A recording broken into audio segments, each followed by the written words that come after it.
Así fue el traslado a prisión de la exministra Rocío Tábora después del desarrollo de la audiencia de declaración de imputado y conocer el fallo del juez de letras penal en materia de criminalidad organizada y corrupción, que resolvió dictar detención judicial. Detención judicial por la supuesta comisión del delito de fraude en su grado de cooperación necesaria. En este caso también se han convocado a las partes procesales para este próximo 20 de noviembre a las 9 de la mañana, donde se estará llevando a cabo la audiencia inicial. La exfuncionaria enfrenta cargos por fraude y violación a deberes de los funcionarios en perjuicio de la administración pública y durante la audiencia su defensa técnica solicitó que su representada sea evaluada por medicina forense para acreditar en audiencia inicial su estado de salud que amerita seguir el proceso en libertad. La obligación de toda defensa es presentar el arraigo correspondiente. Y eso fue lo que hicimos y todo se va a enviar a medicina forense y eso debe estar el lunes 20, que es la audiencia inicial. Todos estos dictámenes y este tratamiento que nuestra defendida ha tenido a través de los años hacia atrás y no en este preciso momento, se establezca sus condiciones físicas y sus condiciones para poder enfrentar la justicia. El presidente del CODE observó de principio a fin el desarrollo de la audiencia de imputado. Manifiesta que se respetó el debido proceso y derecho a defensa, poniéndose a disposición de la exministra de Salud, Alba Consuelo Flores, en caso de que ella decida su presentación voluntaria. El Estado está en la obligación ineludible de respetar el debido proceso a la exministra Tábora.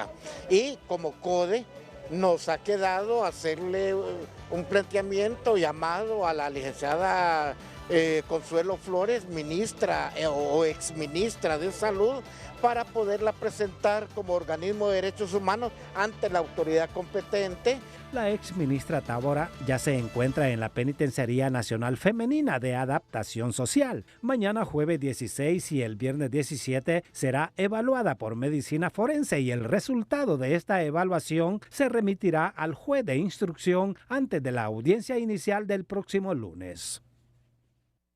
El tema del día fue presentado por Cementos Ultracem. Calidad garantizada.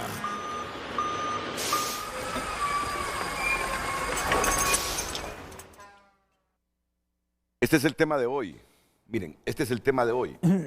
Porque aquí todo nos confronta, ¿verdad? El país ha caído en una fractura social que todo nos confronta. Cualquier tema genera polémica, debate, que no está mal,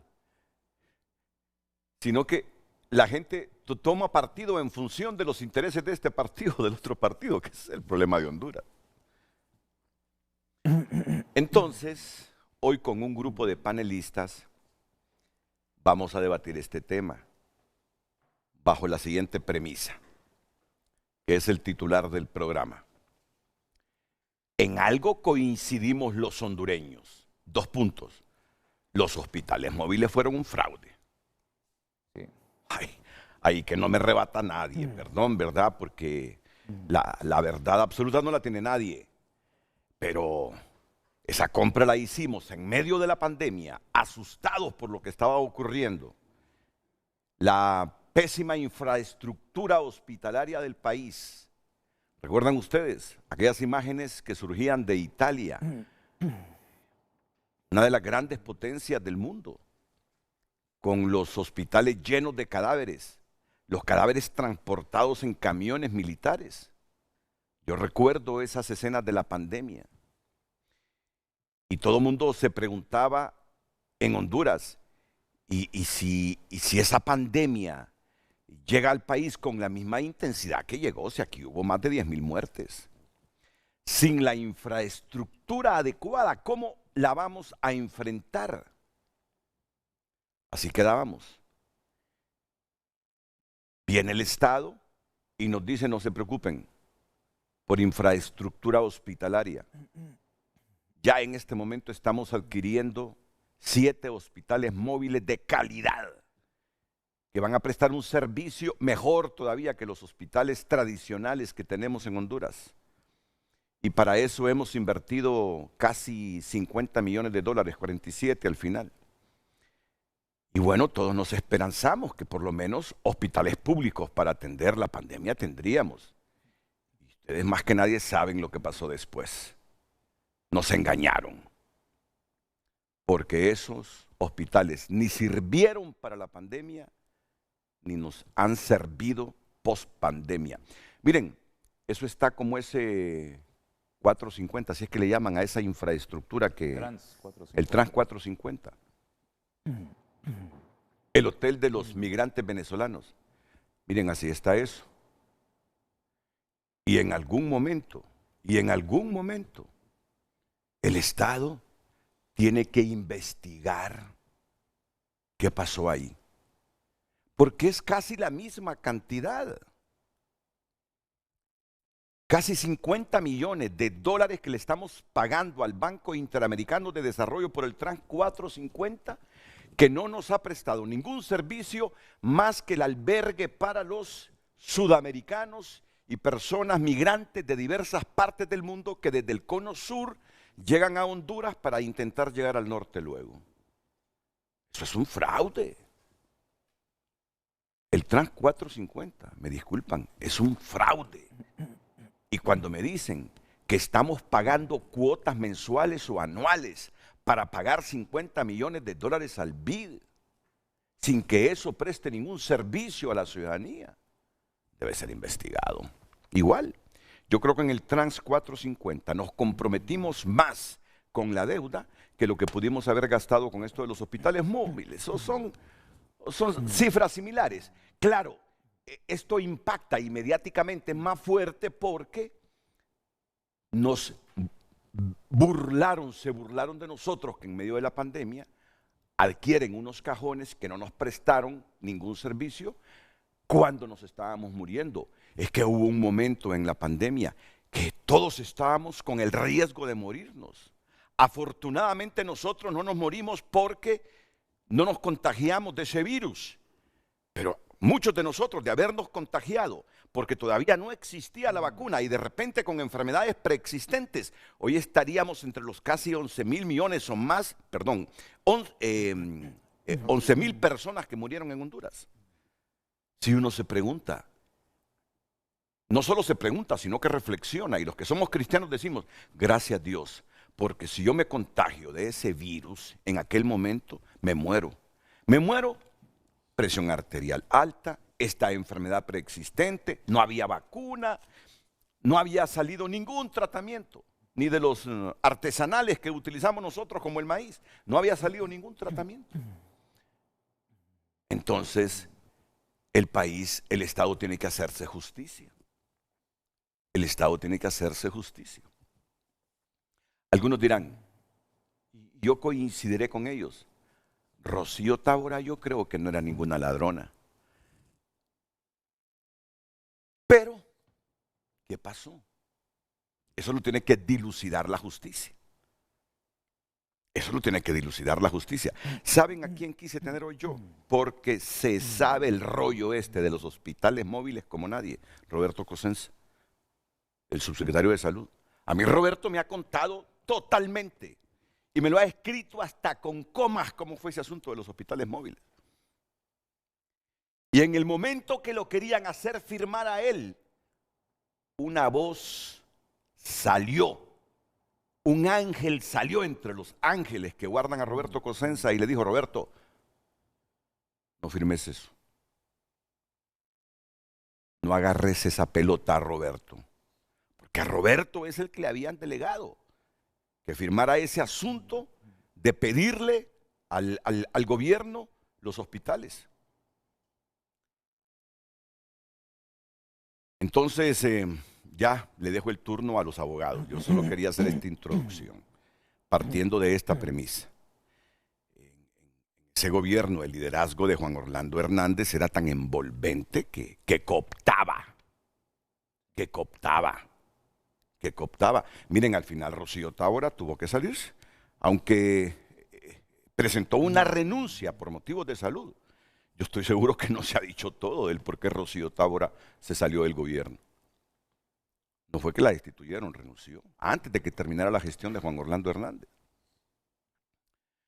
Entonces yo parto de esta premisa para que los abogados, con sus conocimientos jurídicos, nos den luz, pero que esto no sea motivo de debate en el sentido de que es persecución política, es el Estado que se protege a sí mismo. Yo estoy seguro que más temprano que tarde, porque la naturaleza del ser humano es proclive a la corrupción, saldrán casos de corrupción del presente gobierno. A mí que no me digan que todo el mundo actúa con las manos puras, no. Es la naturaleza humana, proclive a la corrupción. El título del programa: En algo coincidimos los hondureños.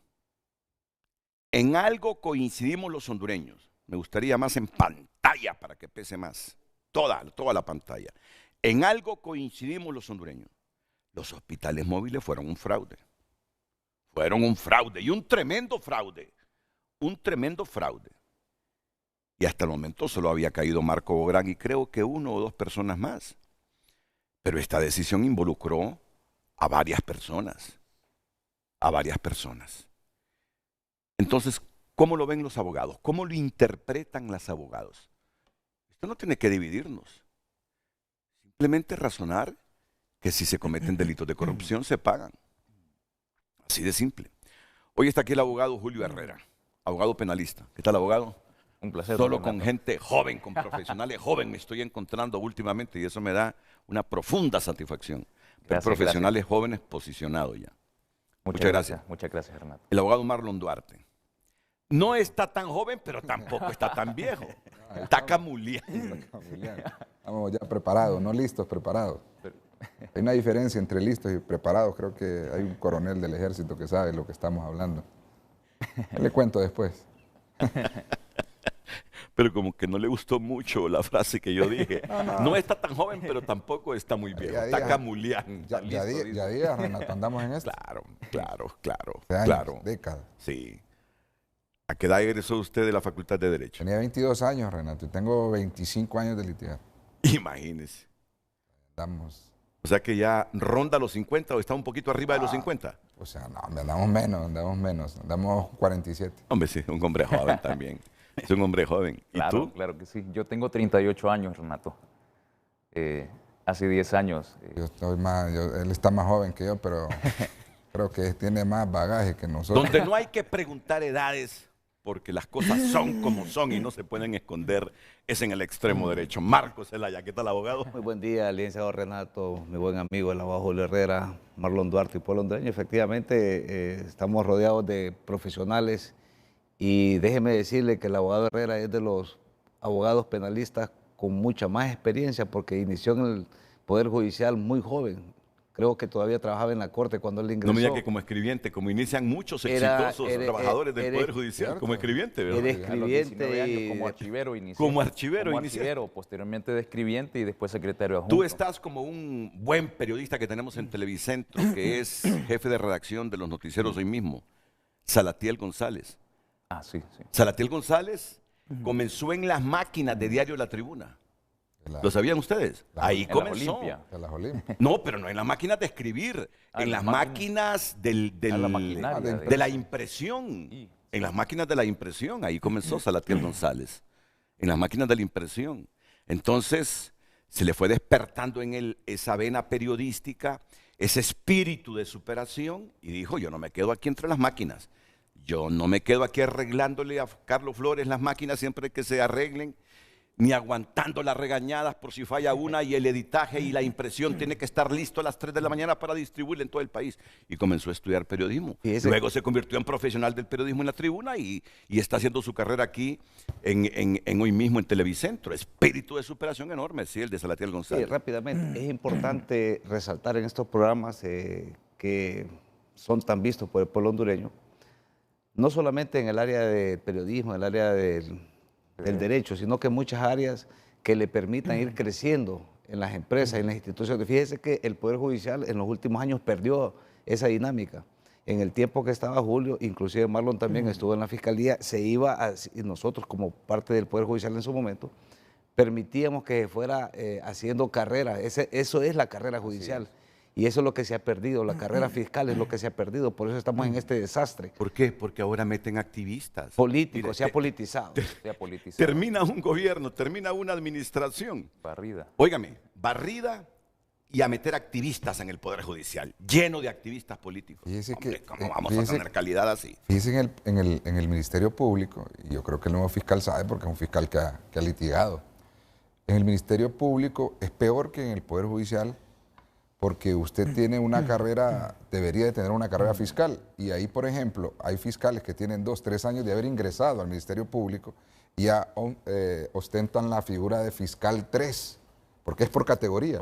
Y hay fiscales que tienen 30, 35 años y apenas son fiscales normales. Entonces, no hay fiscales, más los auxiliares de fiscal. Me explico yo me pregunto, y óigame bien, hay fiscales con experiencia de aquellos años que uno cuando iba a una audiencia, Julio, y Marcos, cuando hubo una audiencia decía, viene aquel fiscal que es buenísimo, o aquella fiscal que es buenísima, y de repente esa fiscal que era la titular de una fiscalía o de una unidad especializada, el jefe es un cipote que acaba de llegar.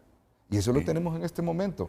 En este momento, como dice usted, activistas por cuestiones de afinidad, no por capacidad. Y no se interprete el término cipote como despectivo, porque hay cipotes. Yo estoy totalmente de acuerdo como su invitado. Pero claro, el problema es que son cipotes muchas veces, no siempre, sin experiencia. No, sin experiencia y el conocimiento se de refiere específicamente No, a lo que- yo entiendo a Marlon, ¿sí? Sí, se refería específicamente al hecho de que cuando a uno le permiten hacer una carrera judicial, uno va aprendiendo de personas como ellos. Claro. Abogados bien capaces, fiscales muy buenos, defensores muy buenos, procuradores muy buenos. Entonces ese lapso de tiempo que a uno le permiten estar ahí, porque verdaderamente yo lo veo como una escuela, el Poder Judicial. Yo estuve 10 años ahí y yo tuve la capacidad de aprender de los mejores, de jueces muy buenos, de otros secretarios muy buenos también. Entonces eso de no politizar las instituciones creo que es muy importante también. Pero mire, Renato, para cerrar ese tema que usted hablaba de Salatiel, y dice que... Ah, lo conoce, ¿verdad? Sí. A Salatiel González, sí. ¿Quién no lo conoce? Sí. Mire, ahí en el Poder Judicial hay un alguacil. Y yo creo que si me está escuchando la presidenta de la Corte, que creo que sí me está escuchando, ese tema hay que retomarlo, porque el anterior presidente ni siquiera creo que lo revisó, lo recibió. Cerrito, me está viendo. Cerrito se graduó de abogado. De abogado, sí. Ese es el alguacil. Tribunal de Él todos los Sentencia. días mira él anda su sello ahí.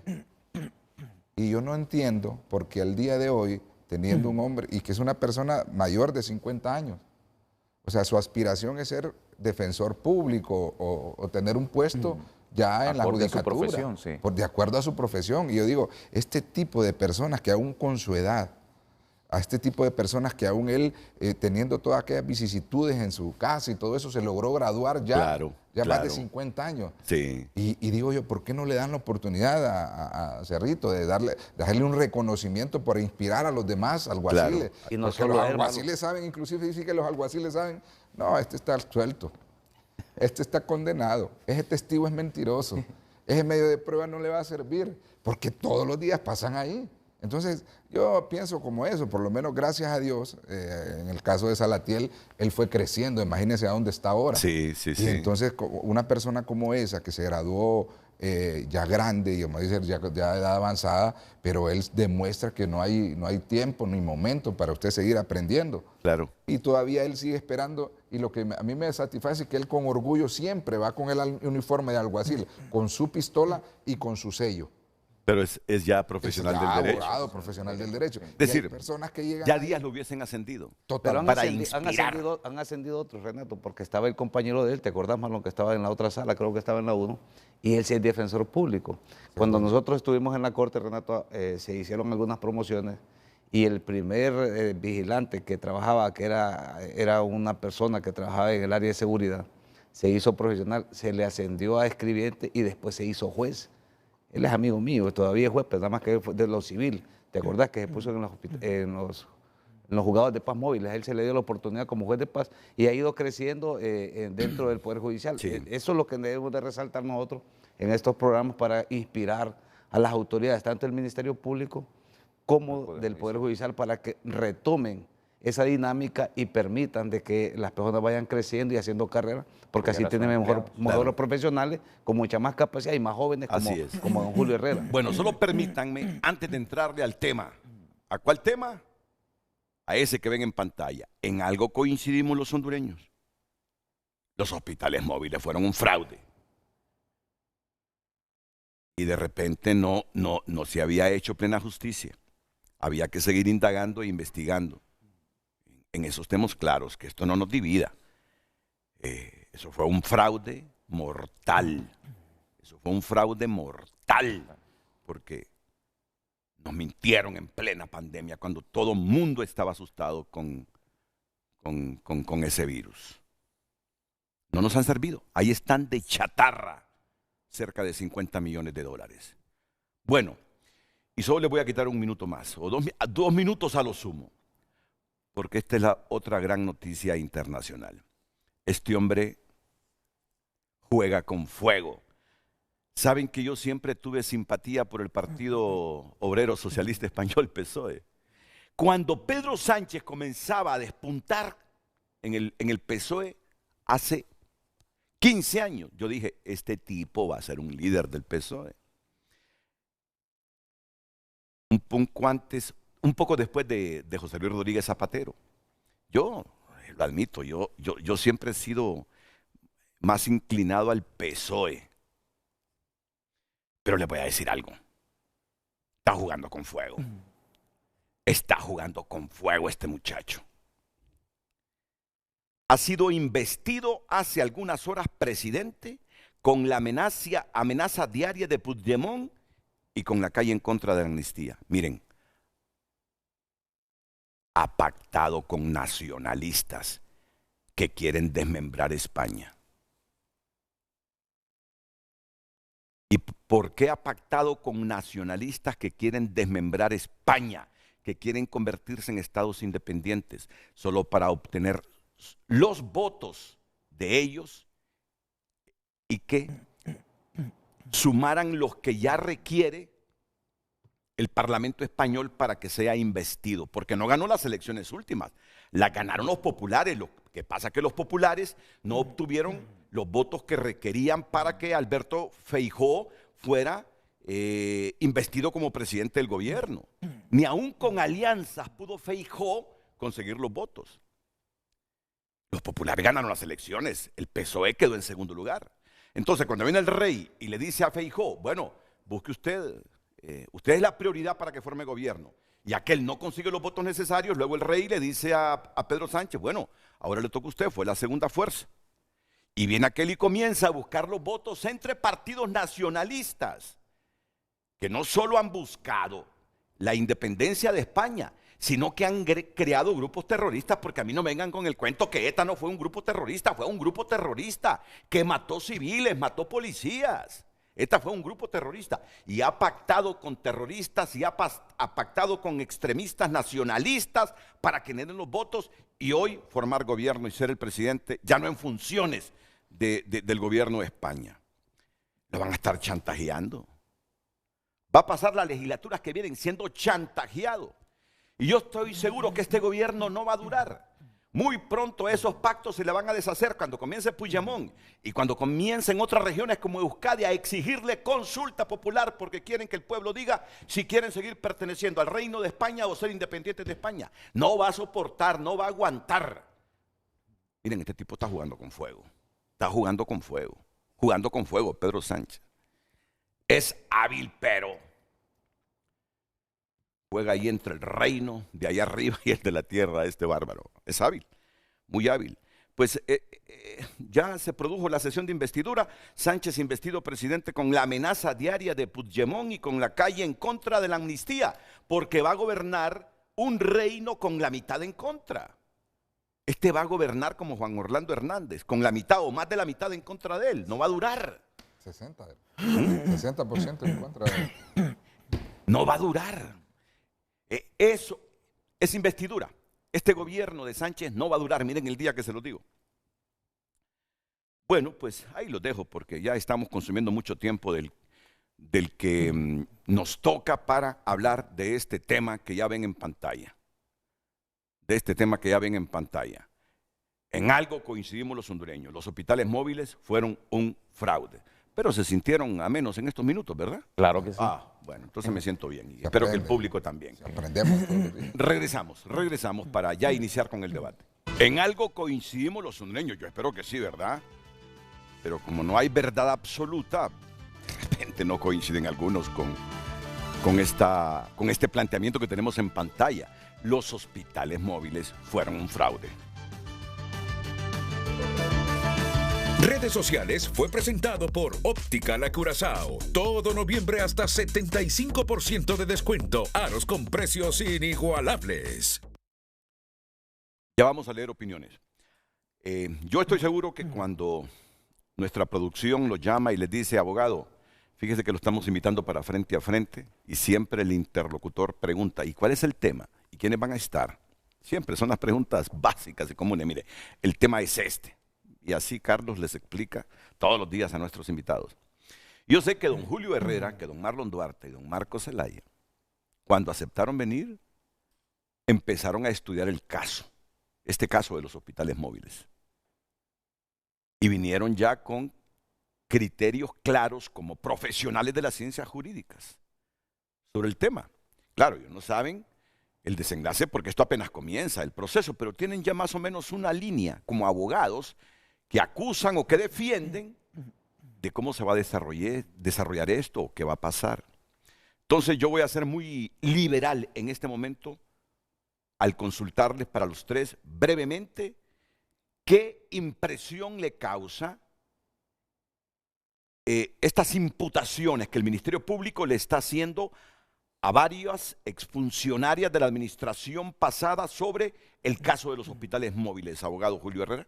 Muchas gracias, Renato. Pues yo tengo una valoración personal. Sí. Y en efecto es que en otros casos también similares se han acusado a exministros. En este caso en específico no se había realizado. El fiscal general que actualmente está en posesión, el abogado Joel Zelaya, hizo un comunicado el 9 de noviembre del 2023 donde establece que los expedientes estaban sospechosamente guardados. Entonces, esta valoración es en base a lo siguiente. Si existe una contratación, si existe una compra de hospitales, deben de haber personas que lo supervisan. Están los ministros para que lo hagan, está el otro personal que es subalterno y tiene que haber firma de contratos, alguna compra. Tiene que revisarse en base a lo que es la ley de contratación del Estado, sus reglamentos. Entonces, es propio que el Ministerio Público, habiendo agotado toda su vía investigativa, presente un requerimiento fiscal. Precisamente siempre en ese ámbito, pues lo que lo hemos manejado también el abogado Marlon, el abogado Marco, en este tipo de casos se acusa por el delito de fraude y de violación de los derechos de los funcionarios. Si bien es cierto, ya hay personas condenadas por este delito de los hospitales móviles, las investigaciones pueden continuar y se van ramificando hasta el punto de que pueden llegar a funcionarios públicos. En el delito de fraude, pues habría que valorarlo si es un delito en un concurso real o es un delito continuado, dependiendo de la manera de cómo se pretenda hacer la acusación. Y el delito de la violación de los deberes de los funcionarios, apegados al principio de retroactividad de la ley penal, ahora se van a acoger a lo que es el nuevo Código Penal, que ya no conlleva una pena de reclusión, sin embargo lleva una pena de 3 a 6 años de la inhabilitación del cargo. Es así que el Ministerio Público pues hace lo propio, presenta sus medios de prueba y se determina si la persona es autor, es un cooperador necesario o es un cómplice, cuál es el grado de participación del mismo. Entonces ya le corresponde pues al defensor en base a su estrategia de defensa y al fiscal presentar los medios de prueba para que el juez resuelva. Pero en efecto pues considero que todo el pueblo hondureño y que como es el tema en controversia o el tema del debate del foro hoy, pues yo considero que sí todo el mundo le causa un repudio nacional, porque tal y como lo refirió es propio, saber que el pueblo hondureño no lo va a olvidar. Nos encierran, Renato. Las empresas cierran. Cuando cierran las empresas no hay trabajo. Los pequeños empresarios también pierden sus empresas. Si no tiene trabajo, no tiene dinero. Si no tiene dinero, tiene que buscar cómo comprar comida. Encima de esto tenemos un sistema que en ese momento también era deplorable de salud, y tenemos 48 millones de dólares que se destinan para hacerle frente a una pandemia y los malversan o hacen un fraude con ellos. Y encima de eso, lo que más duele a la población hondureña, y me incluyo porque también perdí un familiar, son las pérdidas humanas. Claro. Entonces, esto va a causar obviamente un repudio nacional. Y eso es lo que la gente espera, justicia. Sin embargo, hay que valorar cuál es el grado de participación de las personas Claro. y si verdaderamente son responsables. Pero eso ya le corresponde a un juez. Claro, claro. Y nosotros pues somos meros espectadores de lo que vaya a pasar en el caso. Es decir, pero usted no se siente sorprendido que se esté ramificando el caso para buscar realmente quiénes son los responsables de ese fraude. Es decir, no le sorprende que haya imputaciones ahora contra varios exfuncionarios, entre ellas estas dos exministras, una de salud y otra de finanzas. Francamente no me sorprende, Renato, porque así es el origen de todas las acusaciones. Siempre, ¿cuál es la función específicamente de esta ministra de Finanzas? Es coordinar, dirigir, consolidar lo que es el proyecto del presupuesto general de los ingresos y los egresos del Estado. Por lo tanto, tiene una relación simbiótica con una compra de eso, con la adquisición de esas cosas. Ahora, habría que ver cuáles son los medios de prueba, en realidad Claro. cuál es la situación bajo los cuales se compraron, si verdaderamente fue un fraude que fue montado por una persona y ella no tenía el conocimiento, Claro. o si verdaderamente pues, el Ministerio Público puede acreditar algún tipo de contubernio, algún tipo de relación para realizar el fraude. O si de lo que se desprende en la información financiera, por lo que la Comisión Nacional de Bancas y Seguros tiene todo el cuadre de lo que son las transacciones, se puede determinar de que a ella le pasó algún dinero. Pero eso ya le va a corresponder al Ministerio Público en su tesis de acusación y a la defensa en su tesis de defensa, ¿verdad? Valga Sí. la redundancia. Marlon. Mire, Renato, con lo que decía el abogado Julio, nos tenemos que preguntar dos cosas. Expedientes engavetados. Por eso yo invito a los fiscales de la UFERCO, y es para que le den la verdad a la población. Este tipo de audiencias, el juicio oral, el proceso penal de Honduras se caracteriza por ser un juicio oral y público. ¿Quién es el público? Todos los que estamos acá. Sí. Es decir, este tipo de audiencia, la audiencia del lunes, no debería de ser una audiencia aquí, en un espacio pequeño. Para mí esa audiencia debería de ser en el foro, del foro de la universidad, donde fueron electos los magistrados, donde fueron nominados los magistrados, donde fueron nominados el fiscal general. Y le digo por qué. Porque tanto le conviene a la defensa, le conviene al pueblo hondureño y le conviene a la fiscalía. Es decir, aquí no se le va a violentar el derecho absolutamente a nadie si ese proceso de la audiencia se realiza y que entre la prensa. Y le digo por qué, para que miren qué sustento jurídico penal tiene el Ministerio Público. Y me pregunta usted, no, pero es que se va a violentar el derecho al intimidamiento. Eso es falso. Cuando aprobaron el Código Procesal Penal, uno de los pilares fundamentales era la publicidad. O sea, todos los expedientes que involucran intereses, peor que es intereses generales, para mí deberían de ser públicos. Y eso se debe hacer, abrirle a la prensa qué se tiene, qué documento tiene. Y el otro es que nos vamos a dar cuenta cuál fue la última actuación que se hizo en cuanto a investigación, es decir, cuál fue la última diligencia. Porque si me preguntan a mí, ¿qué ha cambiado desde la última actuación? ¿Por qué el fiscal general anterior no ordenó la presentación de los requerimientos fiscales? ¿Qué le impedía a Luis Javier Santos no presentarlo? ¿Por qué? Porque como abogados, nosotros que estamos aquí, sabemos que este proceso, con la última diligencia que se pidió hace años, ya existían los elementos suficientes para presentar el requerimiento fiscal. Y que me diga ahorita si lo presentó, no sé qué fiscal lo presentó, que por qué no tenía X documentación, yo digo que no. Porque todos sabemos que la investigación en cuanto a la participación que tienen cada uno de los imputados, ya se sabía desde el momento que fue Marcos Bográn. Ya se sabía. Entonces, queremos preguntarnos nosotros creo que nos deben una respuesta de decir, óigame, pero usted tenía ese expediente investigado y la última diligencia fue hace 4 años. ¿Y por qué usted no presentó el requerimiento fiscal? ¿O fue hace 3 años? Entonces, esa respuesta, ¿cómo la vamos a obtener? Si se valora o si se hace la petición o prácticamente se cumple con lo que dice el Código Procesal Penal, la publicidad de los juicios orales, de los procedimientos. Aquí no dice que es que la audiencia inicial no puede ser pública, Es que la audiencia de declaración de imputado no puede ser pública. Claro que sí. Todo elemento que produzca prueba es público. Siempre cuando se trate de menores, dice el Código Procesal Penal, o que evidentemente le crea una animadversión que le puede producir un daño físico a la persona que está siendo juzgada. Pero yo como abogado le digo, Renato, yo quiero ver la documentación porque los delitos se cometen por acción o por omisión. Y si de antemano, como bien lo decía usted, que yo también tengo una apreciación de esta manera de que la señora Tábora, Rocío Tábora, no es una persona que tenga esa, así la veo yo, esa capacidad de tomar dinero, de robarse dinero, pero sí, acuérdese que también tenía una posición garante de ese dinero, de esa plata que nos entiende el pueblo, que esa plata le pertenece al pueblo hondureño y esa posición garante la convierte lógicamente en un sujeto activo del delito y en este caso es lo que vamos a ver. ¿Por qué? Porque decía Julio, hay que ver la ruta del dinero, lógicamente. Y yo siempre lo dije en este programa, creo que le dije yo, que era tan sencillo. Así como acusan a un montón de personas que no fue un funcionario, que le siguen la ruta del dinero, usted la ruta del dinero usted la va a seguir y va a llegar a un punto. Y usted se va a determinar. Lo que no sabemos es si el señor Axel López en su momento tuvo que haber dado una bonificación, para que no le llamemos coima.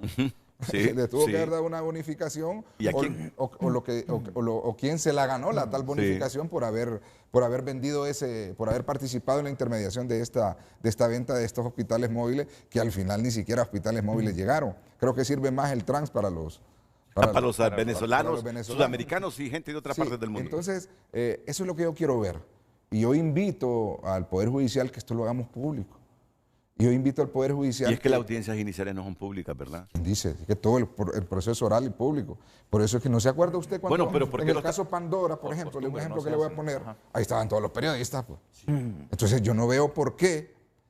Y eso es conveniente porque para mí como defensor yo le diría, si mi cliente es inocente, para mí que entre toda la prensa.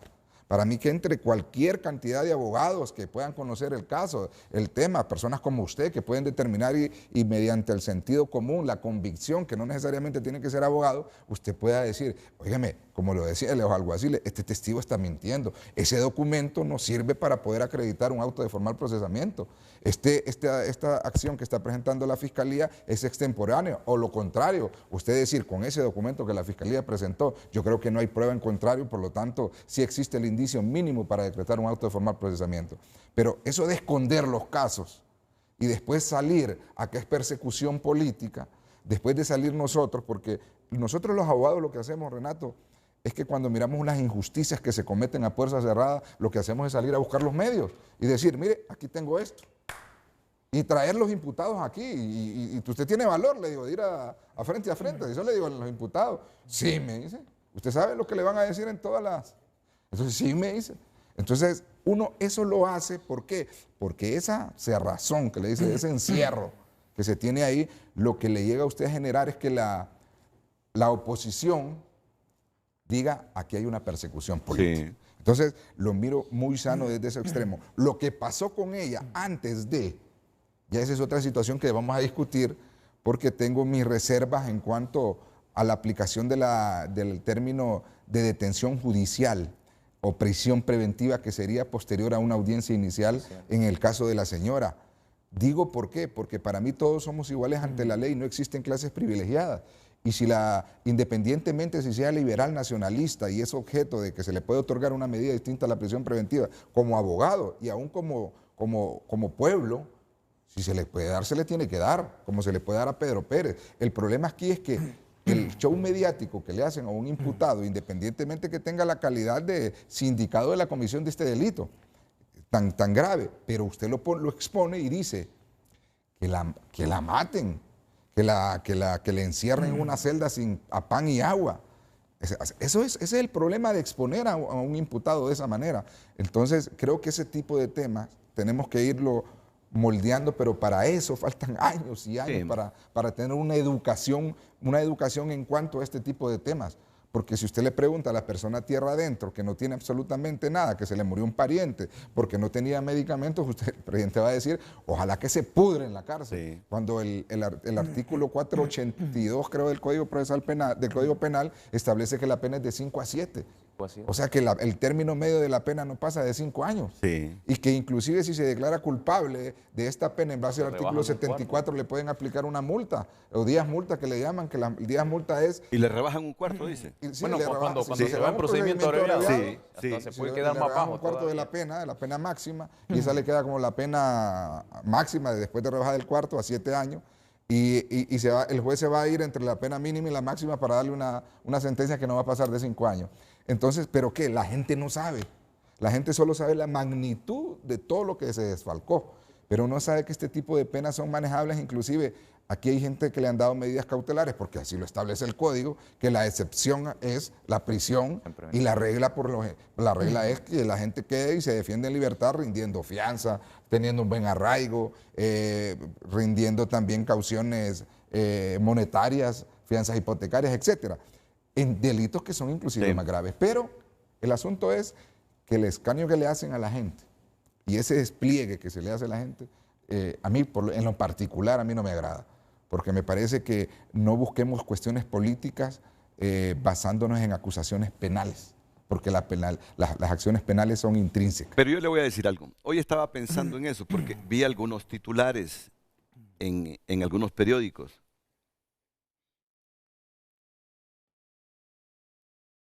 Por ejemplo, el Heraldo dice: la policía exhibe a Rocío Tábora y un juez la manda a Penfas. Creo que ese mismo titular lo leí en el Heraldo. Lo leí en la prensa, perdón. En la prensa. Aquí está. La prensa lo titula como su principal noticia. Hospitales móviles. Juez manda a prisión a exministra. Rocío Tábora, exministra de Finanzas, fue enviada ayer a la cárcel de mujeres de Támara por un juzgado anticorrupción. La funcionaria es vinculada a la compra fraudulenta de 7 hospitales móviles. La audiencia inicial será el próximo lunes. Bueno, narrativa. El Heraldo es que dice, la policía exhibe a Rocío Tábora. Miren, abogado Marcos Zelaya, en lo que yo recuerdo de esta carrera, creo que no ha habido peor exhibida por la institucionalidad de Honduras hacia una persona que la exhibida que le dieron a Doña Rosa, a Rosa Elena de Lobo. Comparto con usted. Mire, totalmente. Yo le voy a decir algo. La justicia dice que ella es culpable de haber cometido varios delitos, ¿verdad? Y la han condenado, pues. Pero fue una exhibición casi premeditada y alevosa que ningún ser humano se la merece. Eso pienso yo. Yo también. Eso pienso yo. Mire, la prensa encima, es que era la esposa del presidente, la ex primera dama, encadenada. Ella quería caminar. La prensa no la dejaba. Parecía que los agentes de seguridad permitían que la prensa preguntara, repreguntara, para que la señora apareciera. Fue un escarnio. Sí. Mire, esa es la peor exhibición, la peor de las exhibiciones que el Estado de Honduras ha permitido para un imputado. ¿Sabe qué es lo que pasa, Renato? Que se ha instrumentalizado la justicia, y lo decía el abogado Duarte, también Julio. El problema de nosotros como hondureños es eso, permitir que se permeen las instituciones, en este caso el Ministerio Público y el Poder Judicial, y se utilicen para fines políticos.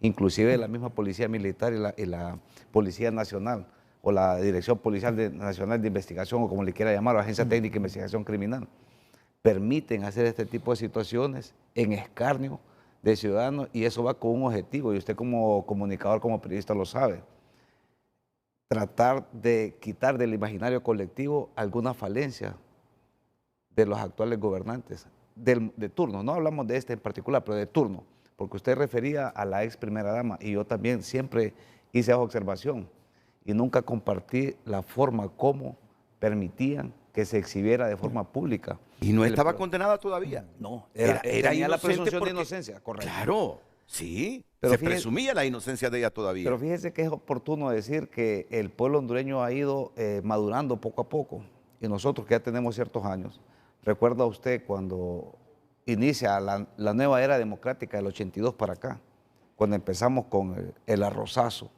frijolazo, lapizazo, el lechazo, mochilazo, el zapato, bueno, cualquier cantidad, y eso nunca se juzgó en aquel momento. Pero de un tiempo acá, el pueblo hondureño exige de sus autoridades y demanda que se haga justicia, como lo decía el abogado Julio, como lo decía usted y Marlon. Y creo yo que comparte la mayor parte del pueblo hondureño que se tiene que sancionar estos actos, porque estos actos lindan ya contra crímenes de lesa humanidad, Renato. Hubieron, yo digo que 10.000 son pocos, son muchos más los hondureños que murieron, producto de que no contábamos con la asistencia de vida, con los medicamentos, y se lo digo porque yo fui de los primeros que me contagié con ese virus, me contagié en Támara, me acuerdo perfectamente, en junio del 2020, de los primeros que no se sabía qué es lo que se iba a hacer. Gracias a Dios, porque logramos sobrevivir a esa etapa oscura de la humanidad, no de Honduras, del mundo en general, porque nosotros veíamos noticias en Ecuador, en Nueva York, Renato. Sí. Nueva York tenían Ecuador, unos freezer enormes y solo los tiraban, los metían en una bolsa y los tiraban, los identificaban y en fosas comunes los iban a enterrar. Era terrible. Uno estaba asustado como lo estaba asustado la humanidad en general. Entonces, que hayan utilizado el miedo para cometer este desfalco de 48 millones de dólares que pudieron haber sido utilizados potenciando la red hospitalera que teníamos. Tal vez no hubieran comprado hospitales, sino que hubieran hecho albergues y se les hubiera dotado y hubieran tenido mejor función que lo que fueron los hospitales móviles. No nos sirvieron en la pandemia. Y no sirven. Y no nos sirven ahora. Porque esos hospitales móviles pudieron ser enviados a donde, en este momento, si hubieran tenido la utilidad necesaria, a lugares remotos como donde. Claro. La Mosquitia. Por citar un ejemplo. Islas de la Bahía, por decir algo. Allá en Nanhuantenterí, que es la frontera con El Salvador, por el lado de Desgracia. Entonces, usted puede ir a lugares remotos que no tienen acceso a la salud. Entonces, esos lugares pudieron haberse instalado estos hospitales, enviar el personal adecuado para que le brindara esa asistencia sanitaria a todos los ciudadanos hondureños que la merecemos. Y constitucionalmente dice de que todos los hondureños, el gobierno tiene la obligación de darnos salud, educación, trabajo, seguridad, y no lo está haciendo. Esa es la realidad. Por eso hay esas tasas de migración. Fíjese que la otra vez fui a una audiencia a Danlí, y se lo digo con toda franqueza, venía triste, venía sorprendido. Nunca había visto, oíme Marlon, tanto inmigrante ahí, nunca había visto. Óigame, Renato, caminando niños de 2 años por la carretera, buscando el sueño americano, terrible. O sea, es una situación complicada. Y los nuestros también cogen camino, Guatemala, México, Estados Unidos. Esa es una realidad que no podemos ocultar. Pero ¿qué es lo que ha pasado? Estos países de primer mundo también han empobrecido a estos países que dicen en vías de desarrollo. Nosotros somos un país del tercer mundo, aunque nos duela. Es la realidad, somos un país del tercer mundo. Y cuesta alcanzar esos grados de desarrollo. En primer lugar, profesional. No hay crecimiento profesional en ninguna de las áreas, Renato. No hay oportunidad de empleo para los jóvenes, con honrosas excepciones, pero los jóvenes no ven respuesta de sus autoridades. Claro. Y eso es lo que está pasando, y por eso vemos de que ahora los gobiernos no están haciendo lo pertinente en sancionar a estas personas, y creemos nosotros, ya para concluir, que estos juicios que deben de seguirse en contra de estos ciudadanos, aun y cuando el escarnio nacional está en los ojos de este juicio, debe de respetarse el debido proceso. Como profesionales estamos obligados a decirlo, Renato. Constitucionalmente es lo que manda la ley, y como un verdadero Estado de Derecho, la presunción de inocencia y el debido proceso. Claro. Y eso pasa porque se le permita a ella, en primer lugar, defenderse en libertad en el caso de que accediera.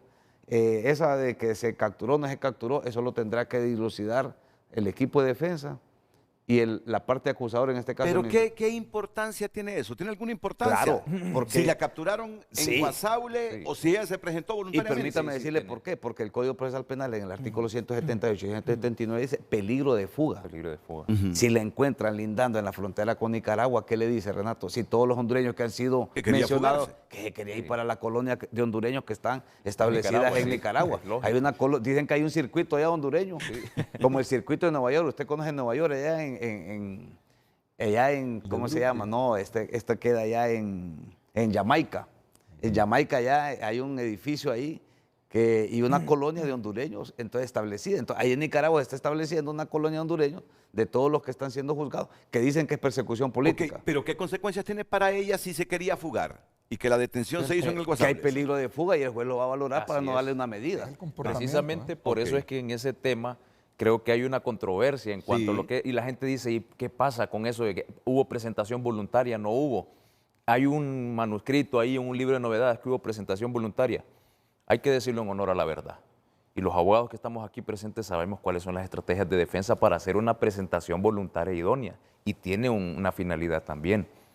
Cuando un abogado presenta voluntariamente a su representado, ¿qué es lo que hacemos, Marlon?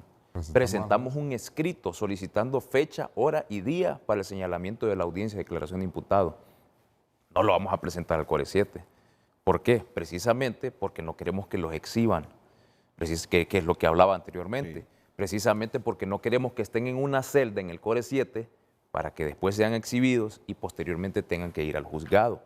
Entonces, las maneras de cómo cada abogado va a hacer sus presentaciones voluntarias es independiente, pero uno que sabe cuál es la mejor opción para su cliente, creo que la presentación voluntaria, si vienen y están cerca de una frontera, como dice el abogado Marco, lo van a valorar como en efecto lo es, que la persona pretendía ingresar allá. No sé si pudo regresar, si se presentó directamente ahí en lo que es la frontera con las autoridades, pero... No, según la policía militar, y el Ministerio Público, ella no entró a Nicaragua, pero la capturaron en el Guasable y dan a entender que intentando llegar a Nicaragua. Y que ahí la capturaron. La presentación no tuvo que haber sido, Renato, aquí. Ante un juez en el juzgado. Sí, o sea que dilucidar eso será importante para que el juez determine, entre otras cosas, si se defiende en libertad o no se defiende en libertad a Rocío Tábora. Mire, ve, es tan letal ese comportamiento, porque dice que las medidas cautelares se deben, en primer lugar, como lo establece el artículo 172, de determinar, en el numeral 1 dice, si se tiene la certeza o conocimiento o que la apariencia de que esta persona cometió un delito. Es el numeral 1, que efectivamente al momento de tener un requerimiento fiscal sabemos que cometió un delito. Hay indicios para que la Fiscalía lo haya presentado el requerimiento fiscal con un sustento probatorio ante el juez para que emitiera la orden de captura. El segundo lugar dice que esta persona que se encuentra en libertad puede darse a la fuga. O sea, estamos hablando de la persona que no ha ido ante el juez. Y el tercero es que una vez puesta en libertad, pero ya que ha ido ante el juez, ya la primera audiencia, pueda sospecharse que esta persona pueda fugarse, ¿me entiende? Entonces, ¿cuáles estamos nosotros? Estamos en la lista número 2, que estando en libertad pueda fugarse. Sí, entonces, ella estando en libertad, según la hipótesis, es que el comportamiento de ella no fue someterse de manera voluntaria, porque parece ser que la defensa había presentado un escrito que se señalara día y hora para la presentación voluntaria y ese tiempo pasó y no se presentó. O sea, y tampoco hubo una excusa de decir, mi clienta no se presentó porque tiene un padecimiento.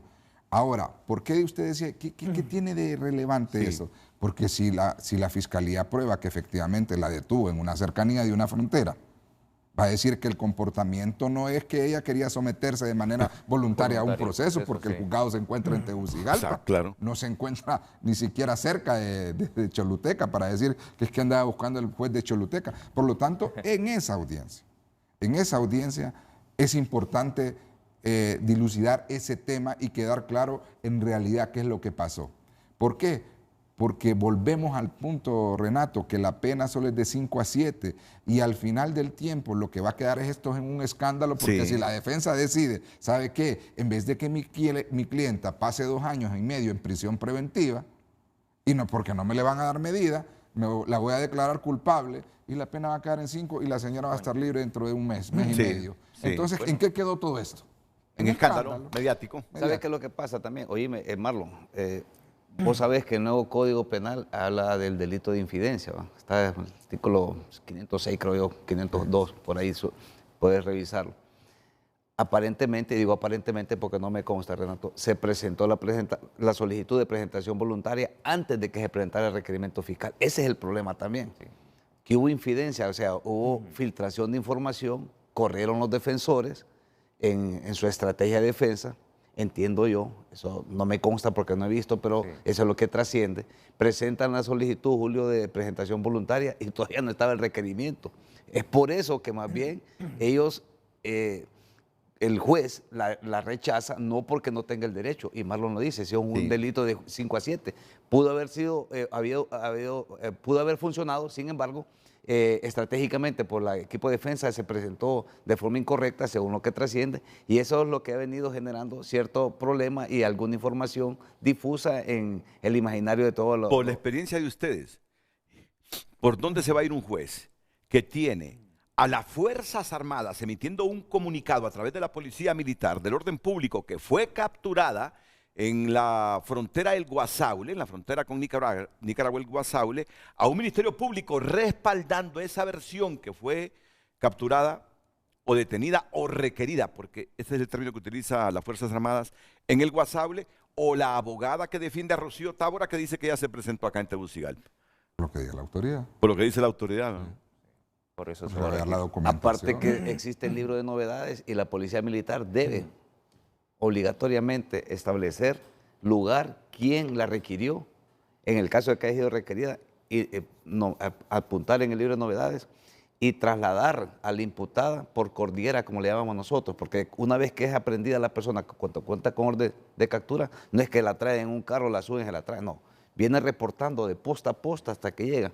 Habrá que investigar si se siguió el procedimiento, Julio. Y por costumbre también, las actas de lectura de derechos del detenido, las actas de registro personal y de decomiso no se hacen estrictamente en el lugar de la captura, sino que, como lo dice el abogado Marcos, lo llevan a un lugar y en ese lugar hacen la lectura de los derechos.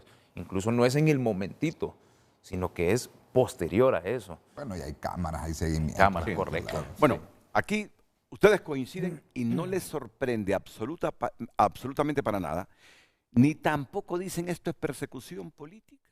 El hecho de estas imputaciones del Ministerio Público a Alba Consuelo Flores y a Rocío Tábora, partiendo del hecho, por eso el titular, que hay una coincidencia plena, que con los hospitales móviles hubo un megafraude. Entonces, el Estado trata de determinar qué responsabilidad pudo tener la ministra de Salud El grado de en ese fraude. participación, Claro. correcto. ¿Qué responsabilidad pudo tener la ministra de Finanzas?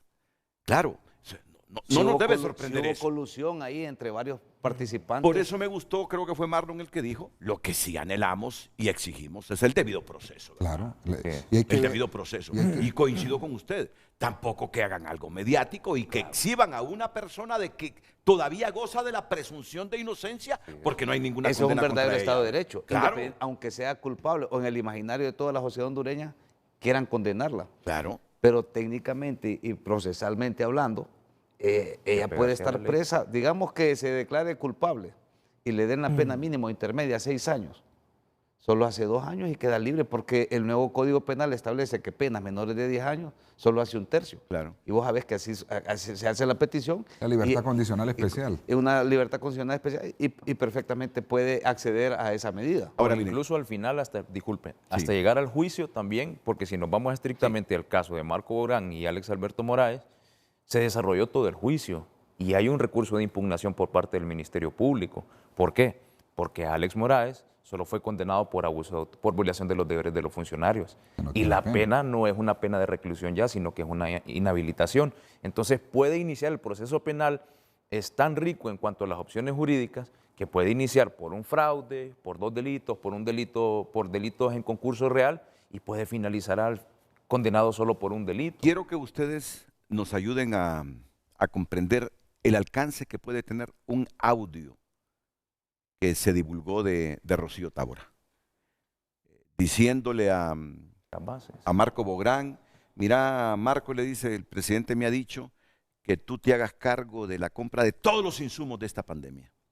El alcance de ese audio, porque ayer dijo un vocero del Ministerio Público, tenemos, dice, un arsenal de pruebas contra Rocío Bueno, eso es Tábora. lo que dicen siempre, ¿verdad? No, claro, Sí, es lo que dicen siempre. Sí, Y se lo digo con todo 78 respeto. medios de prueba. Y le voy a citar un ejemplo. Nosotros participamos en el juicio de Copeco, de Rubí, y se hizo público, así como lo dice Marlon, se hizo a través de la plataforma vía Zoom, creo yo, o del Facebook, del Poder Judicial.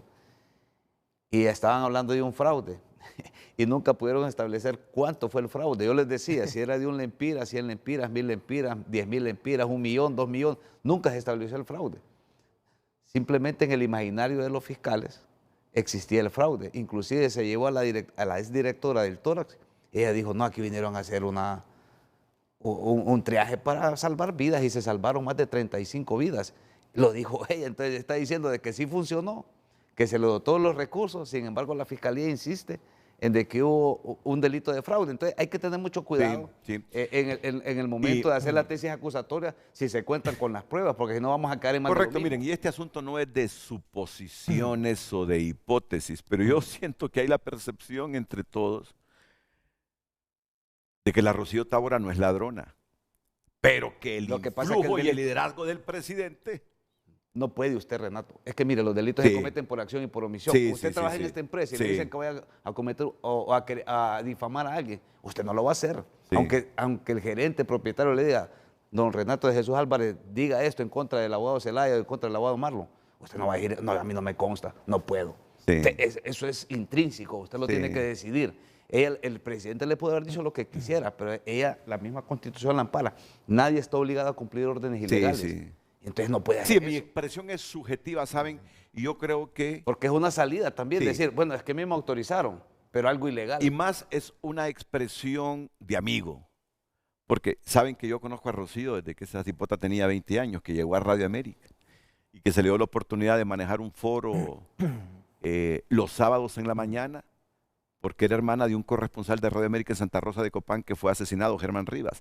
Y luego Rodrigo Arevalo, lo narraba ayer yo, le dio el contrapunto, que era el foro radiofónico más importante con uno que tenía a la HRN los viernes a la 1 de la tarde ante La Nación. Entonces vivimos y compartimos una casa juntos en apartamentos diferentes, inclusive, es decir, la conocí desde niña y miren los dilemas de un periodista, ¿verdad? Estoy hablando de una buenísima amiga que la conozco desde niña, que fue hermana de un corresponsal que yo quise mucho, Germán Rivas, y que lo mataron en Santa Rosa de Copán. Pero a la hora de ponerme frente a una cámara y tener un micrófono, debo dejar esa amistad por un lado y ser objetivo. Pasa lo mismo Pasa lo mismo con el lavado, Renato. Aunque después digan algunos, traidor. Ya me ha pasado, sos amigo mío, pero cuando tuviste que defenderme, es que no puedes. No lo hiciste, no puedo. No puedo. Y el abogado pasa lo mismo, así rápidamente, y lo ha dicho Julio y Marlon.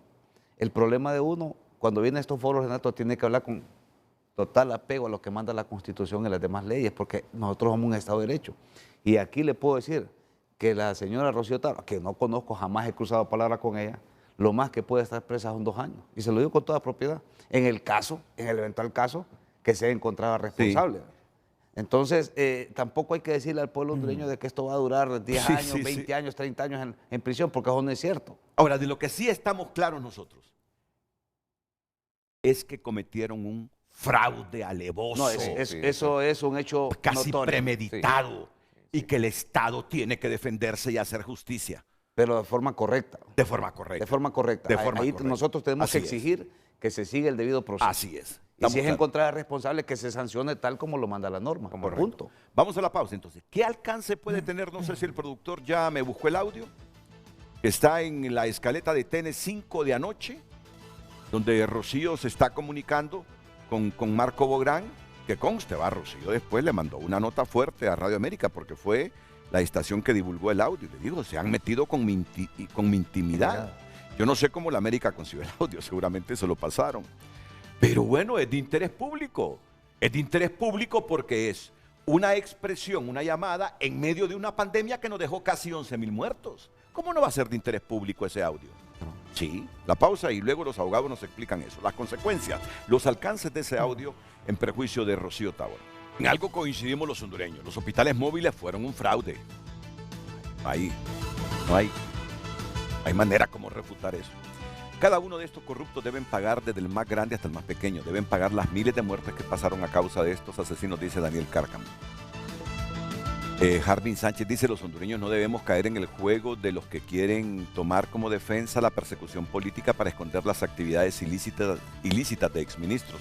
Honduras merece respuestas sobre los hospitales móviles y otros fraudes y sobre un montón de casos que han quedado en la impunidad, claro.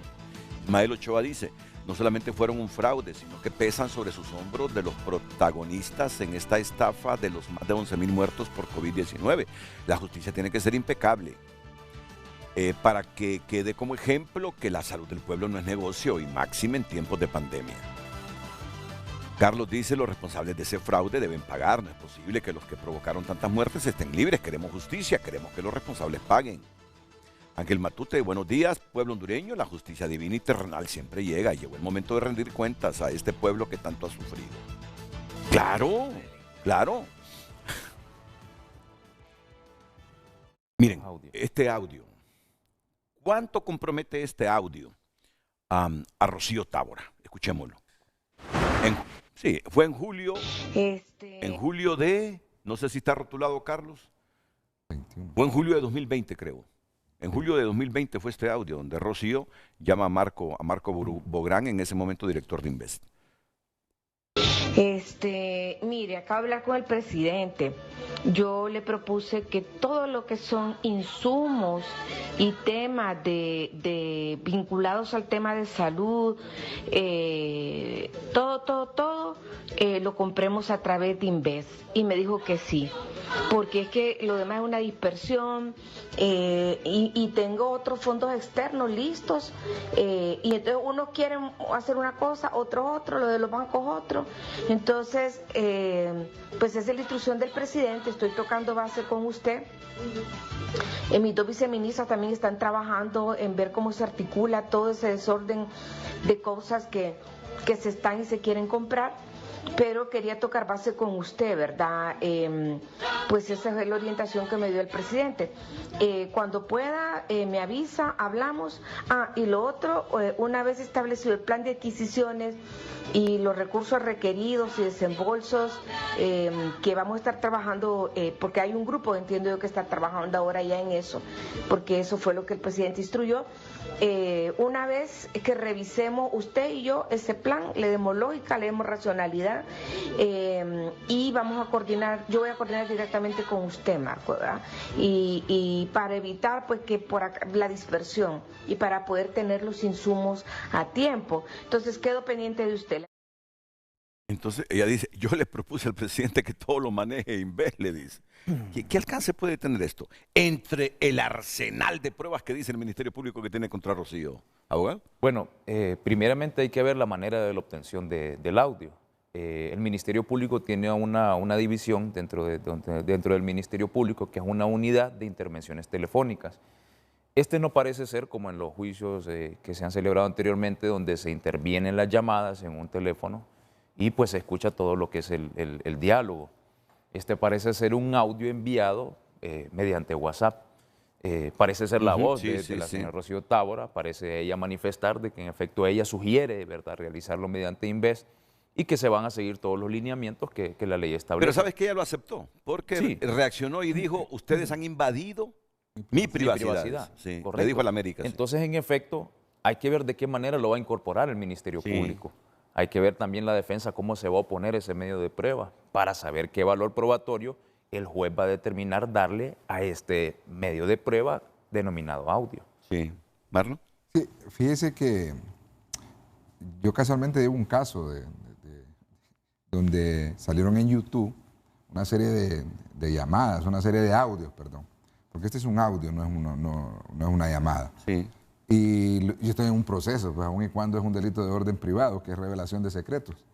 Pero volviendo al tema y en honor a la verdad, que lógicamente el que expone a una persona no controla a quien lo va públicamente manifestar. Es decir, usted tiene una persona detenida y los medios llegan y sea como sea, al final quien expone a estas personas son los medios de comunicación.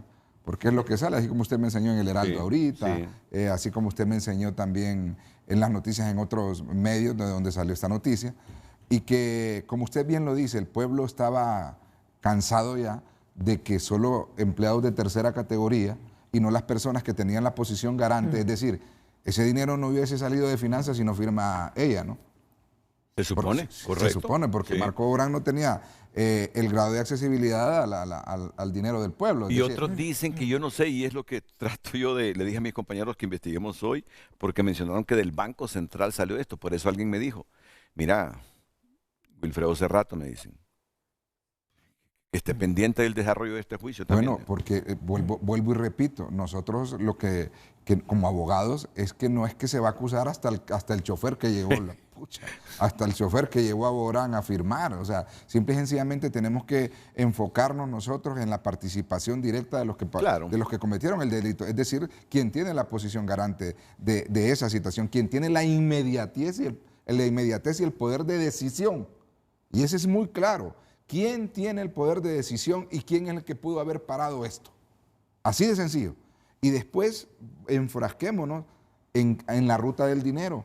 Como decía anteriormente yo, ¿quién recibió la bonificación o lo que llamamos nosotros cuando le dan cuando usted vende algo y a usted le dan un beneficio por la venta de eso? Comisión. Una comisión. Entonces hay que ver quién recibió la comisión y simple y sencillamente hay que seguir la ruta del dinero.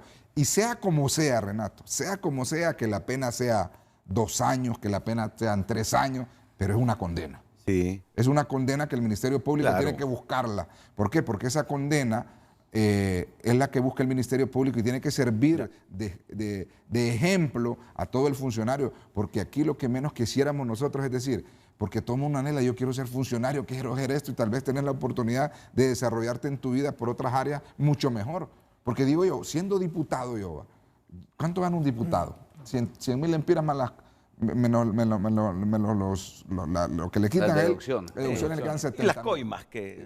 Y recibe sus coimas. Pero tiene una empresa que se gana 1 millón o 2 millones cada 3 meses. Entonces usted dice, ¿y cómo es el negocio ahí? O sea, tienen que entenderle. Sí, pero me gusta, no es que me gusta, no, me interesa periodísticamente cuando tú hablas seguirle la ruta al dinero, porque uno no puede descartar que Rocío Tábora recibió presión de Jo para que firmara cuanto documento tenía que firmar para que Marco Bobrán pagara a Axel López esos hospitales, pero Rocío ni se imaginaba qué estaba sucediendo, que esos hospitales móviles eran un fraude. Eso es un escenario también, Marco. Puede ser.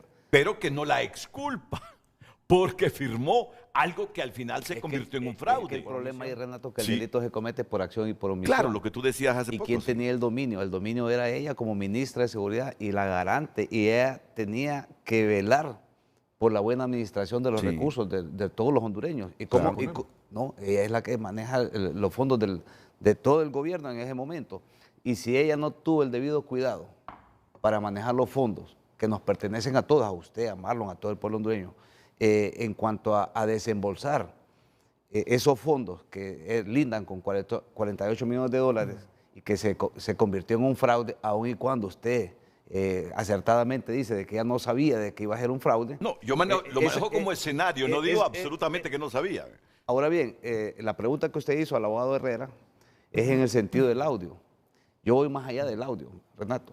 Si ese audio ya fue introducido, Julio, Marlon, fue introducido al juicio de Bobrán y ya fue valorado por un juez y le dio la credibilidad que ese audio efectivamente se hizo en esa fecha, en esa hora, y que salió del aparato móvil de la que era ministra de Finanzas, está complicada la defensa. Se lo digo con toda franqueza, porque ese puede ser un elemento de prueba que va a meter la Fiscalía, porque ya fue valorado por un juez en su momento. Si bien es cierto, es de otra persona, pero tiene una relación directa con la causa que se está siguiendo en relación a las diferentes líneas de investigación, porque no solamente es Marco Bobrán, sino que son muchas líneas de investigación que existen en este momento. Y ya para concluir, para aclararle a usted, yo estuve en un programa con un representante de ASJ, que me voy a reservar el nombre. Él manifestó que esos 48 millones de dólares los manejó de un fondo y un fideicomiso que tenía Marco Bobrán supuestamente para carreteras. Eso es lo que dijo él. En el Banco Central. En el banco, que los tenían ahí guardados. Correcto. Eso es lo que dijo él en la investigación que hizo una ONG. Sí. Pero ¿qué pasa? Aún y cuando están ahí, siempre debe de tener la autorización, porque los fondos del Estado están bajo la tutela de la que resguarda esos fondos, que es la ministra de Seguridad. No, mira, Rocío está metida en un problema serio. La ministra de Finanzas tenía la obligación ineludible y estaba dentro de sus facultades, de sus atribuciones, planificar, dirigir, controlar, manejar todos los recursos del Estado, ya sea de donaciones o de las captaciones que se hace a través de... Claro, Marco, yo creo, ¿sabes? Y aquí es especulación mía. Yo creo que Rocío se dio cuenta de todas las implicaciones que su firma tenía hasta un poco después. Y le reclama a Jo.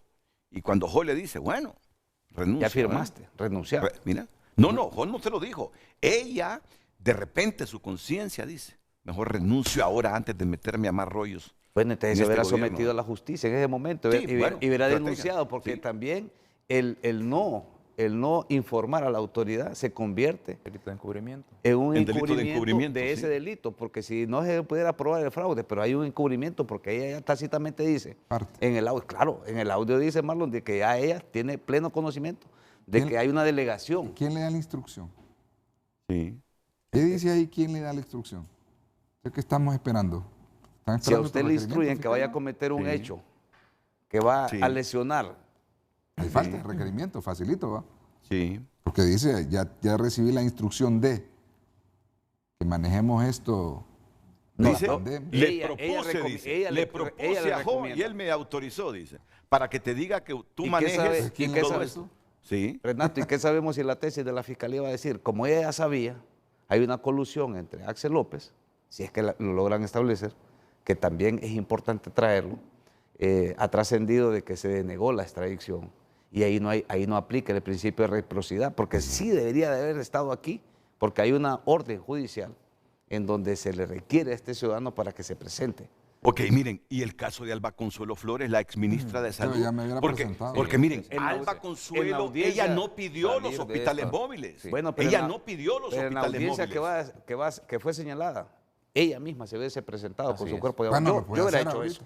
Sí, lo puede hacer ahorita, todavía está a tiempo. En el inicial puede ir perfectamente para que, previo al inicial, se celebra la audiencia de diputados y ahí nomás. De manera conjunta. De manera conjunta es permitido por la ley. Entonces se hace una sola audiencia inicial y con las dos imputadas para evitar los 5 días o los 6 días que pudo haber sido ordenada la detención judicial. Yo se los dije a ustedes en privado, pero lo voy a decir en público porque no nos cometo ningún delito. Yo, sobre todo esto, le preguntaba a la exministra de Salud, Alba, ¿usted firmó, usted pidió esos hospitales móviles? ¿Cuántas veces, Alba, en reuniones privadas me dijo, yo, Renato, no he pedido hospitales móviles, me dice. Yo pedí carpas, yo pedí esto, yo pedí lo otro, yo no he pedido hospitales móviles. Y me hablaba, mire, es un nido de corrupción esta Secretaría de Salud. Bueno, denúncielo, hombre, pero es que denúncielo. Eso no es nuevo, Renato, son bandas organizadas y usted lo sabe, de personas que elaboran medicamentos, bandas organizadas porque son miles y miles de millones, facturan 2.000 millones en medicina. Imagínese usted una coima de un 10%, 2.000 millones. ¿Cuánto dinero se está manejando? O sea, eso viene de muchos años atrás. Claro. No es nuevo. Y usted decía, Renato, de que cómo es posible que se desembolsaron 48 millones de dólares convertidos en lempiras, más de 1.000 millones de lempiras, y no va a existir la bonificación o el bono, o lo que decía el abogado Marco. Entonces digo yo, si aquí le piden coima a la gente por ir a vender, por ir a entregar al Estado 1 millón de lempiras en papel, ya no cuente usted con 100.000. Ya se imagina en esa transacción quién debió de participar para tener el beneficio de ese porcentaje o de esa bonificación. O sea, no cree que va a ir 48 millones de dólares y que solo Axel López sea el beneficiado. No, ahí esa es otra situación. Porque le digo algo, y ese es un punto en cuanto a lo que el dinero estaba en el Banco Central. Acuérdese que usted no tenía presupuestado que se iba a venir la pandemia. Y como dice el abogado Marco, que ese dinero pudo haber sido para carreteras, pero usted también tuvo que haber notificado y publicado que esa partida, y de acuerdo a una autorización del Consejo de Ministros decretando una emergencia, que esa partida que estaba destinada para carreteras, tenía que hacer una transferencia. Tenía que haberla, esa línea de presupuesto tenía que haberla, haber hecho otra autorizada por, inclusive creo que por el Consejo de Ministros declarando en emergencia para poder hacer esa compra. No es que usted dice, le vamos a dar 50 millones de presupuesto para que usted haga este colegio y usted diga que no, que va a comprar para carros. Sí. Eso es malversación de caudales públicos. Sí. Totalmente. Pues les digo algo.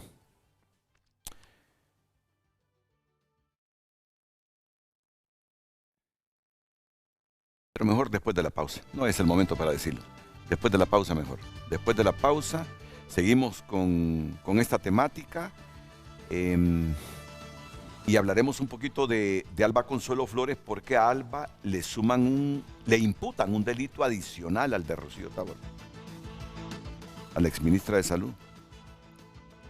Y como ustedes lo han dicho, miren cuánta reacción sobre este tema. Y cuando uno se va al Código Penal, inclusive Rocío puede conmutar cualquier condena, ¿no?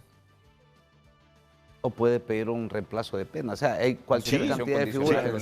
Porque el delito máximo es de 5 a 7 años, ¿no? Sí, y en un concurso, en un delito continuado, queda de 7 años a 9 años, 4 meses aproximadamente, en un que fuese varios hechos. Pero ¿verdad? solo Pero un solo creo que hecho, solo una sola solo sombra. contrato, pues. Miren, Yo le digo en el peor de los y casos, si se parto van de una abreviados. promesa, porque mi consciente de amigo, no de periodista, me dice que Rocío no es ladrona.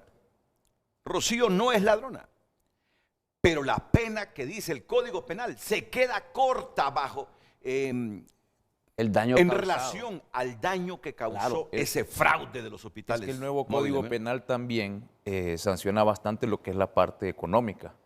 Incluso hace mención que aparejado a la pena Una multa. tiene que haber una multa igual o el triple del monto global. Del monto global. Entonces creo que se va atacando de esa manera. Lógicamente también sabemos los profesionales del derecho que ejercemos en materia penal que cuando no existe la posibilidad de hacerle frente a esa responsabilidad civil, lo que hace es trabajo comunitario.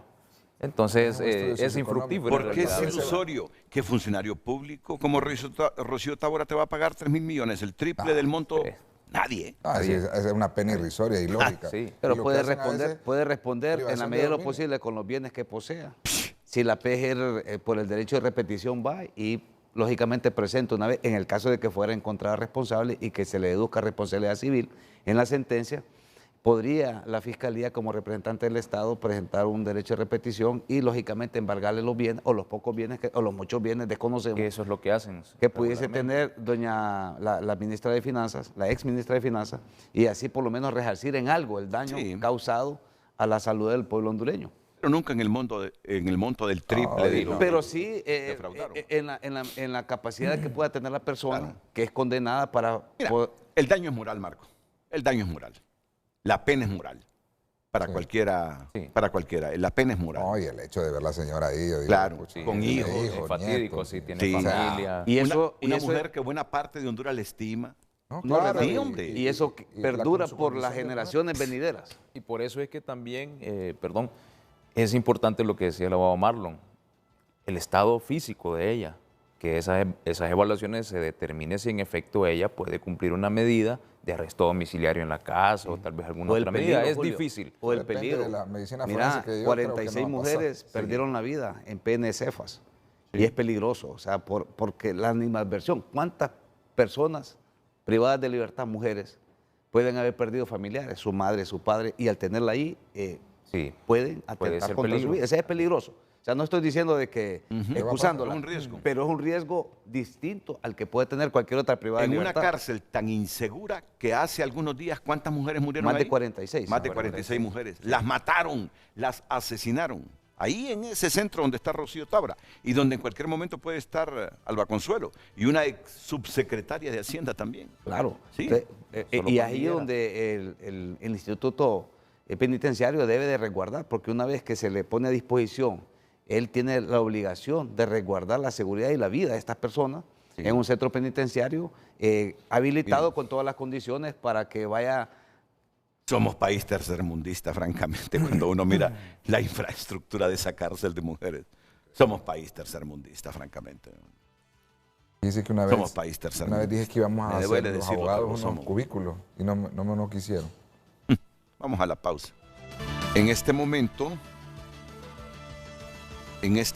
tengo un anuncio muy especial, pero creo que Katia me llevó el papelito clave. Así que voy a posponer este anuncio especial para presentar este BTR sobre esta temática de José Miguel Barahona Álvarez. Siempre en relación a este caso. El futuro de la exsecretaria de Finanzas, Rocío Tábora, señalada por el megafraude de los hospitales móviles, todavía es incierto. No obstante, desde el Ministerio Público confían en que poseen un arsenal probatorio para avanzar en el caso y llevarlo hasta un eventual juicio oral y público. Resultará útil, pertinente y proporcional. Prueba que será suficiente, abundante y contundente para demostrar su participación como cooperadores para el delito de fraude, en este caso, que superó un despilfarro superior a los 1.100 millones de lempiras. Este abogado penalista, representante legal del empresario guatemalteco Axel López, intermediario en la venta de los 7 hospitales móviles y sobre quien recae una orden de captura internacional, tiene sus reservas sobre esta línea de investigación, por lo cual advierte a la Fiscalía que necesitará de pruebas irrefutables si quiere lograr eventuales condenas. Lo ideal sería que efectivamente esas acusaciones vayan colmadas de pruebas, de hechos y de pruebas irrefutables y que resulten en una condena. Pero obviamente de eso hay mucha tela que cortar definitivamente, porque los ambientes que hay actualmente pues distan mucho de una objetividad. Aunque el proceso apenas comienza, con los delitos que le imputan a Tábora ya pueden proyectarse varios escenarios legales. A la exfuncionaria se le acusa por fraude y violación a los deberes de los funcionarios. De ser vencida en los tribunales, la exministra podría pagar una pena de 5 a 7 años por el primer ilícito. Sin embargo, el segundo solo constituye una inhabilitación para ejercer cargos públicos de 3 a 5 años. En el supuesto caso que Tábora resultara culpable y fuera aplicada la pena mínima de 5 años, ya el Código Penal establece que puede conmutarse la sentencia y así evitar una travesía por la prisión. Pero de ser mayor a los 5 años, le espera la cárcel, recuerda el director legal de ASJ. Si es condenada a la pena mínima, no iría privada de libertad después de la condena, porque los delitos menores de 5 años tienen la forma de poder conmutarse por otras figuras que establece el Código Penal, a excepción de que si fuera condenada por la pena máxima o con algunas agravantes, superaría los 7 años. Una situación similar enfrentará la todavía prófuga de la Justicia y exministra de Salud Alba Consuelo Flores, que sumado a la comisión de delitos de fraude y violación a los deberes de los funcionarios, también se le imputa la falsificación de documentos públicos, que es penado con 2 a 5 años de cárcel. Bueno, o sea que el falsificación. Delito bagatela de 2 a 4 años que tiene objeto de conciliación, suspensión de la persecución penal, tiene la suspensión de la ejecución de la pena. Entonces, hay figuras desjudicializadoras en el Código Procesal Penal que le favorecen. Mira que esas penas que fija el Código Penal son incoherentes con la magnitud de un megafraude como este, ¿no? Sinceramente.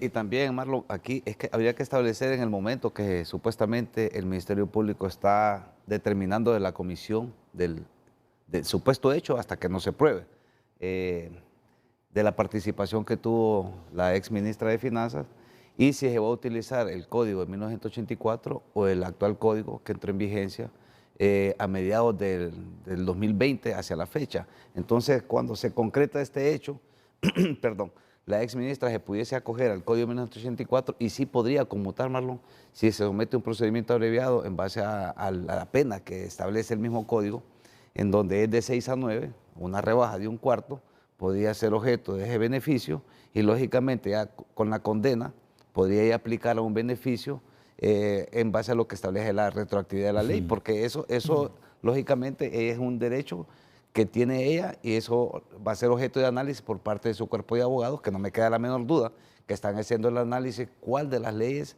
le pudiese favorecer más. Si usted me lo pregunta a mí, yo le diría que se fuera por el de 1984, porque sí existe la figura de conmuta. En el nuevo código no, pero existen otras figuras que también le permiten. Sí, pero sí le permite. El 74 le dice que si la pena no excede de 5 años, ella va a pagar a razón de que no pase de 20 lempiras por día. Y que no pase de 10 y de 2000. Y de 2000 lempiras. O sea, que en cualquiera de los hay dos. Un rango. Y lo más fijo es que se someta con el nuevo código. Al final, por el 74. todo este debate y las penas es incoherente. Claro, con el daño que causó ese fraude de hospitales móviles inservibles en medio de una pandemia que nos dejó 11.000 muertos. Qué paradójico, Renato, que los delitos comunes cometidos por la ciudadanía normal del pueblo, esos los agravan. Sí. Y los delitos cometidos por el robo de dinero, de la plata del pueblo, no tiene agravante. Le bajan las penas y sin agravante. Y sin agravante. Sin que estemos diciendo que Alba Consuelo y que Rocío son ladronas. No estamos diciendo eso. Eso lo va a decir un juez. Eso lo va a decir un juez. Sí. Esto más, somos tan atrevidos, o por lo menos yo soy tan atrevido, que no creo que ni Alba Consuelo sea ladrona ni Rocío, sino que fueron casi cooptadas por un liderazgo. Metieron una acción por omisión. Fuerte, por omisión. Que les quede de lección a todos. No, y no solo a todos, los actuales funcionarios. Claro, a eso me refiero. Que no vayan a decir después que es persecución política, después que concluye este periodo. Sí, correcto. Porque eso es lo que dicen los políticos. Ya hace la ley, una asesoría idónea. Yo siempre se lo dije. Y se lo dije aquí en el 2010. Yo se lo dije, el que hace la ley lo persigue la ley. Le dije ¿qué le dijimos, la ley de privación de dominio. ¿Qué le dijimos a Pepe no va a alcanzar a ustedes? Así se la pusieron a Juan Orlando. La extradición se la pusieron a Juan Orlando. La no justificación de los bienes. Sí. A ellos también el lavado de activos. Doña Lourdes Sánchez es la presidenta de la Fundación Cristianos Apoyando a Quemados. Desde ya le digo a doña Lourdes Sánchez que hoy solo vamos a hacer un anticipo, pero que le prometemos, por los alcances que tiene su fundación, un programa especial antes de que llegue el 24 y 31. Así que le escuchamos con atención, doña Lourdes Sánchez. Bueno, hoy estoy aquí agradeciendo el espacio a Renato y dándole muy buenos días a cada uno de sus invitados. Pues estoy aquí representando a la Fundación CRISAC, que estamos el día de hoy haciendo nuestro lanzamiento oficial de la campaña Cero Pólvora con un lema que es prevenir es proteger. Sí. Y justamente estaremos haciendo este lanzamiento en la concha acústica del Parque Central junto con el apoyo y la compañía del alcalde Jorge Aldana, porque esta es una campaña que hacemos las dos organizaciones juntos con una sola meta. Tenemos la meta de 0 quemados por pólvora este año 2023. Y bueno, aquí estoy agradecida por este espacio. ¿A qué hora será el lanzamiento? El lanzamiento es a las 10 de la mañana y les invitamos a todos los que nos están viendo en este programa que nos puedan acompañar y nos quieran acompañar en el Parque Central. 10 de la mañana. Y queda la invitación. Aquí solo va a estar unos cuantos segunditos, pero antes de Navidad vamos a hacer un buen programa para seguir concienciando a nuestra gente, doña Lourdes. Gracias, de verdad aprecio mucho.